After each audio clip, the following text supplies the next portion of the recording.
Ajudar Gilmar parecia um ato de bondade, mas me levou a um confronto com o sobrenatural. Sempre tive o costume de ajudar quem precisa, então voluntariar nas ruas era algo natural para mim. Pelo menos 2 vezes por semana e muitas das vezes sozinha. Foi numa dessas noites frias que encontrei Gilmar. Ele estava encolhido num canto, tremendo de frio e segurando um cobertor sujo.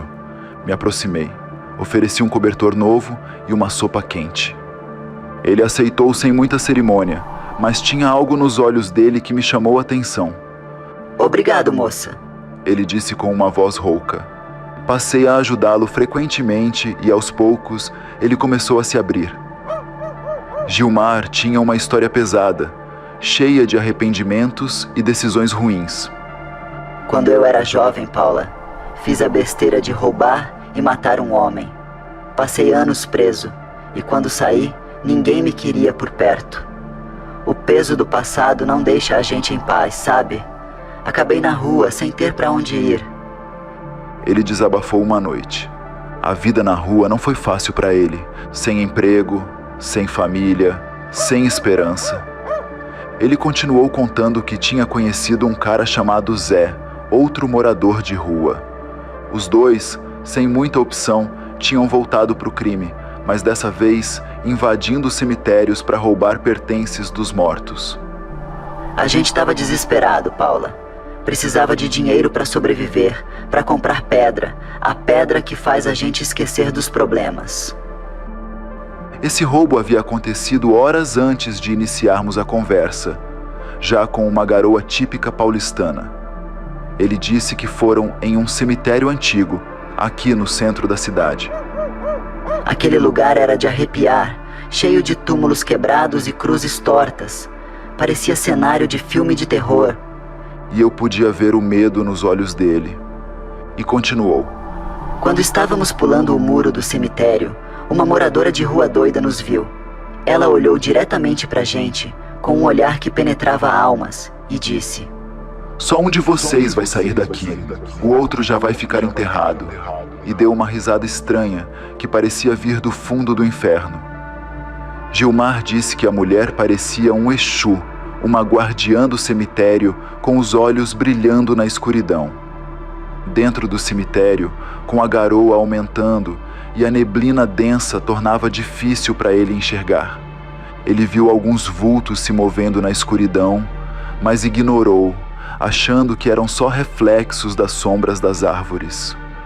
O lugar tinha uma energia pesada, Paula. Cada passo que a gente dava parecia que o chão sugava a nossa força. Ele disse com o rosto pálido de lembrança. Enquanto reviravam os túmulos, abriram algumas lápides antes do inesperado.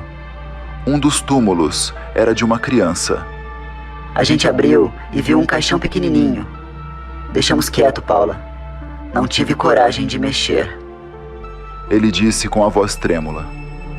O próximo túmulo era de uma senhora que tinha algumas joias, sem muito valor. Gilmar pegou as joias e guardou com o coração batendo forte. Mas o que realmente os marcou foi o túmulo de uma mulher jovem, enterrada recentemente. Quando abriram, o cheiro de decomposição encheu o ar, fazendo-os vomitar na hora. O corpo estava num estado avançado de decomposição, Paula. A pele dela estava toda cinza, inchada, os olhos quase saindo das órbitas. Era uma visão do inferno. Ele disse com um olhar perdido. O Zé, meio doido, mexeu no corpo mesmo assim, à procura de algo de valor. Eu quase desmaiei vendo ele enfiar a mão na carne podre, revirando tudo. Gilmar continuou com olhos arregalados, como se ainda pudesse ver a cena. Eles estavam desesperados por algo de valor, estavam em abstinência, precisavam de qualquer coisa que pudesse ser trocada por dinheiro rápido. Eu escutava aquela história com repúdio, nojo e um medo crescente.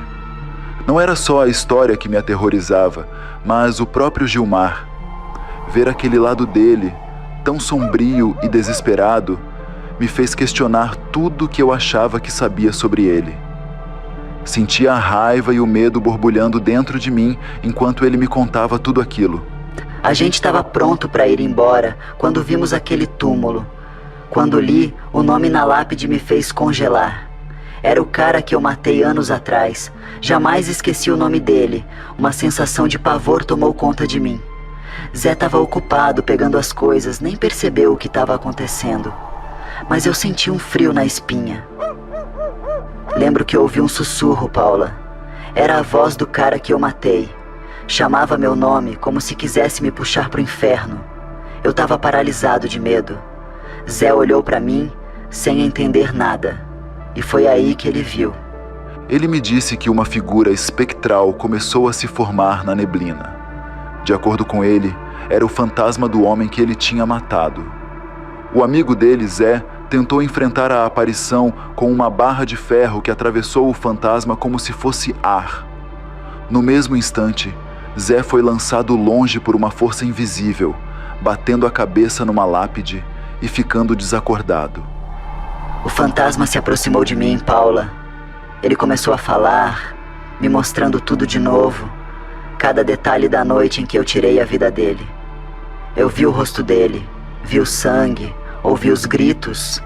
Era como se eu estivesse vivendo tudo de novo, mas com muito mais dor. Gilmar contou que tentou correr, mas parecia que seus pés estavam presos ao chão. E o fantasma estava cada vez mais próximo. Paula, eu estava paralisado.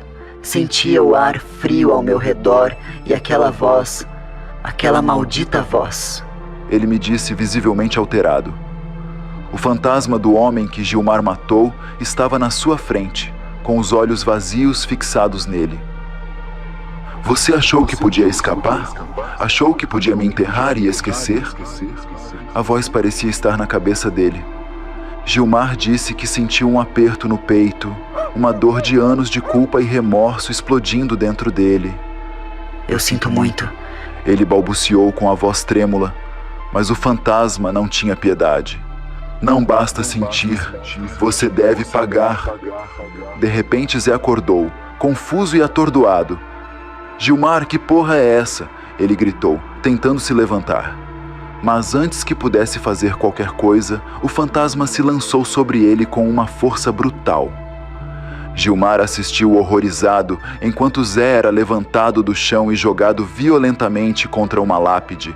O som de ossos quebrando foi nítido no cemitério. Foi como se eu estivesse assistindo a um pesadelo, Paula. Aquele grito de Zé, nunca vou esquecer.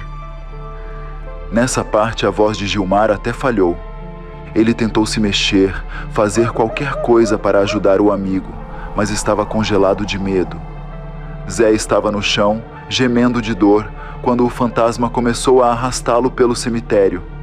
Gilmar finalmente conseguiu se mover, mas era tarde demais. Eu corri, Paula. Corri como nunca na minha vida. Pulava as lápides, tropeçava nos túmulos, mas não olhava para trás.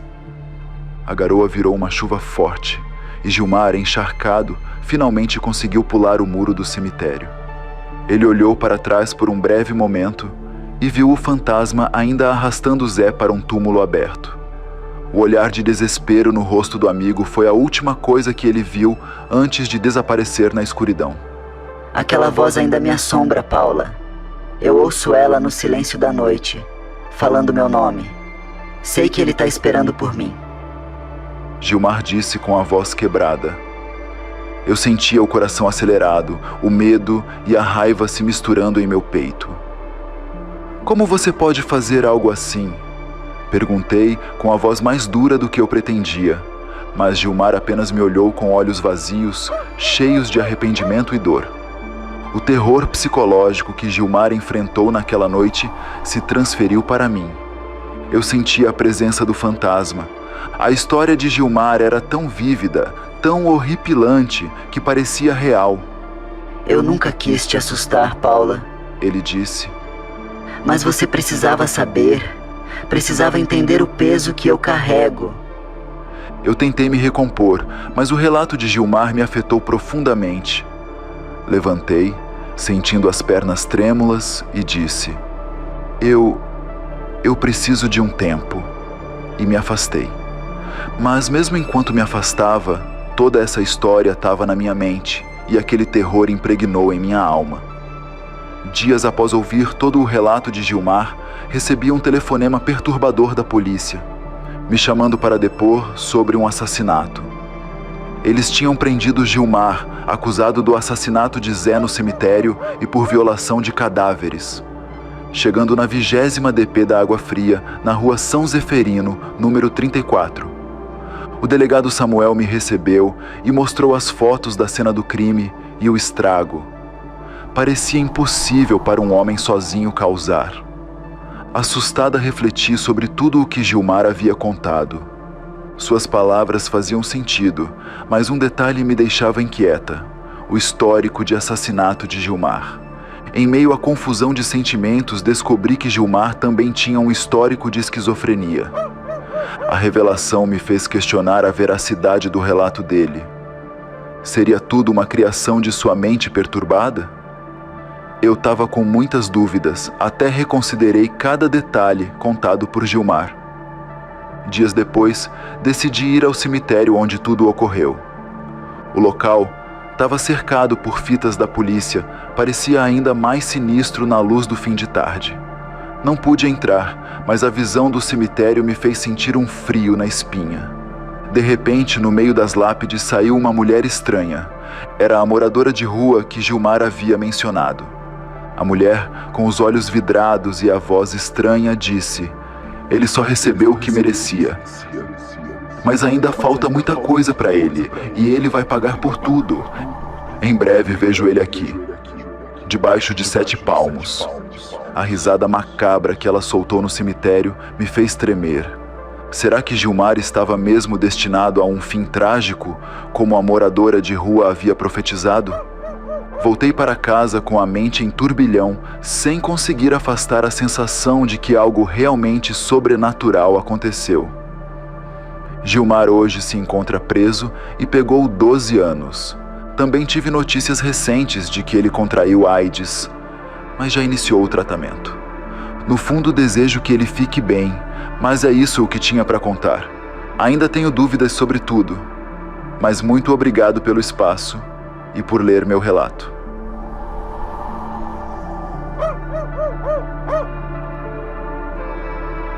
Se este relato atiçou seu fascínio pelo sobrenatural, não perca o próximo mistério.